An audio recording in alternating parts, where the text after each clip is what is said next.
Alrighty, welcome everybody to part 2 of my Shigaraki Tomura hand build. So in this part, I'm going to teach you how I painted them, weathered them, and attached them to my body, and how I got ready.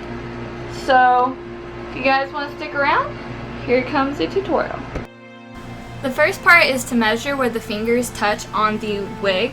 So I placed them on and marked out where they touched with Sharpie. This is where I kind of messed up. I should have acquired a lace front wig so I can sew the snaps directly to it. However, since it didn't reach, I ended up sewing it directly onto the wig cap, which you can avoid by just acquiring a better wig and sewing it directly onto it. To put the corresponding snap into the hands, I first heated up the Warbler, held it in place with a sculpting tool, and then moved some Warbler over the top to hold it in place. I use this method for the hand that goes on my face, on the back of my head, and both hands around my throat for a secure connection. To explain the painting, I did the gold first, so I masked off where the white would be and spray painted gold, let that dry, then masked off where the gold is, and then spray painted the hands with white. There was places where the masking tape didn't save my paint job, so this is where I'm touching up with a little bit of white acrylic paint. Also here you can see where I had the masking tape over the Velcro. I did that before I started painting, which is what you should do, but I didn't have any footage of it, but I will show you later how I reinforced them. To add some shadows onto the hand, I did a gray wash. What that means is I painted it on and then I wiped it off before it fully dried.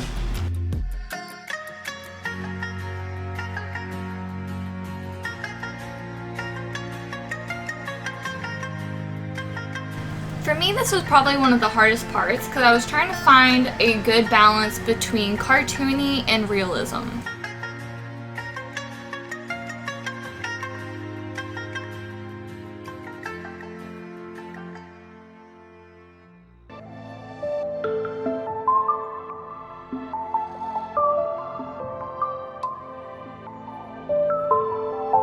So I went ahead and went forward with the project, even though I didn't quite know how I was going to do the ones around my neck, and then I kind of had a brain blast. So what I decided to do was put the thumbs in the back of the wig with sew-on snaps. And then I was going to put the index fingers connected to the shirt in the front, also with sew-on snaps.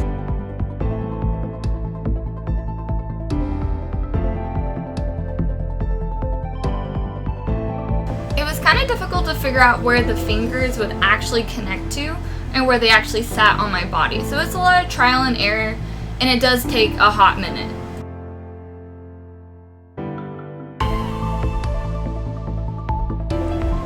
So once I got everything situated, I had to reheat up the Warbler, even with the paint on it, and add the sew-on snaps. It really didn't mess up my paint job that much, and it's also on the underside, so nobody's actually going to see that.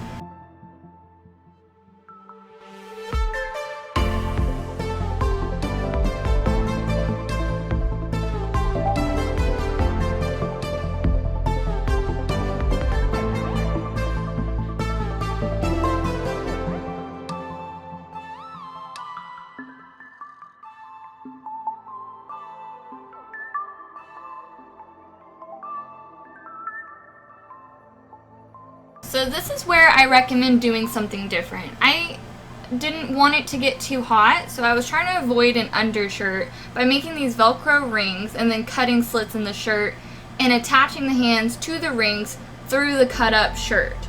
However, this cut my skin, so I recommend a undershirt and directly sewing the Velcro to the undershirt.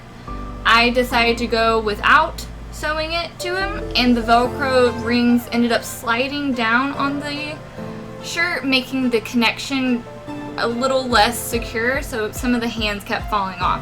But it would have been a lot more secure if you would sew them directly to your undershirt, underneath your top shirt. Also, I was very careful while doing this, and if I did happen to overcut, there are a very wide Velcro ring underneath it, so the risk of cutting my skin was very, very low. The reason why I did this design the way I did is because Shigaraki's top shirt is meant to be baggy. So if you put those hands on a baggy shirt, they're gonna just flail around. They're not gonna stay secure to your body.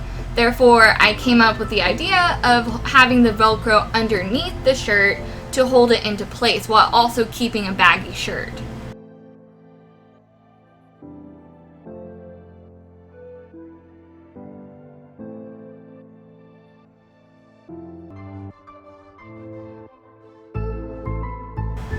So initially I glued it down with super glue and the adhesive that comes on the back of the Velcro. However, it's just a little not strong enough, so it's starting to peel up on the edges.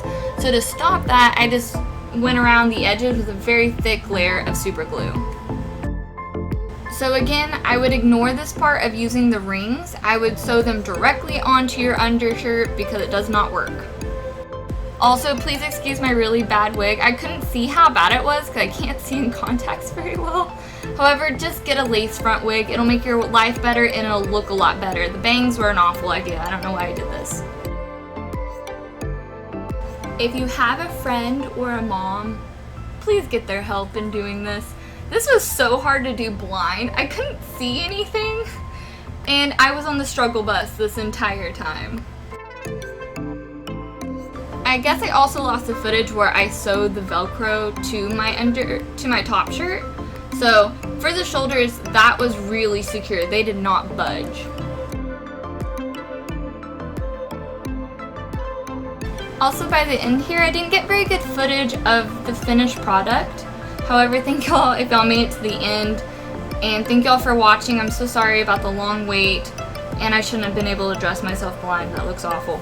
But have a great day. Have fun.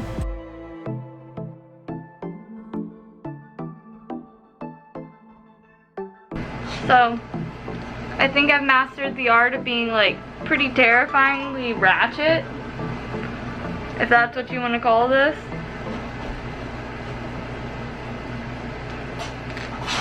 So, welcome to part 2. Hi everybody, what's up? This is part 2 to my Shigaraki Tomura build. What's up?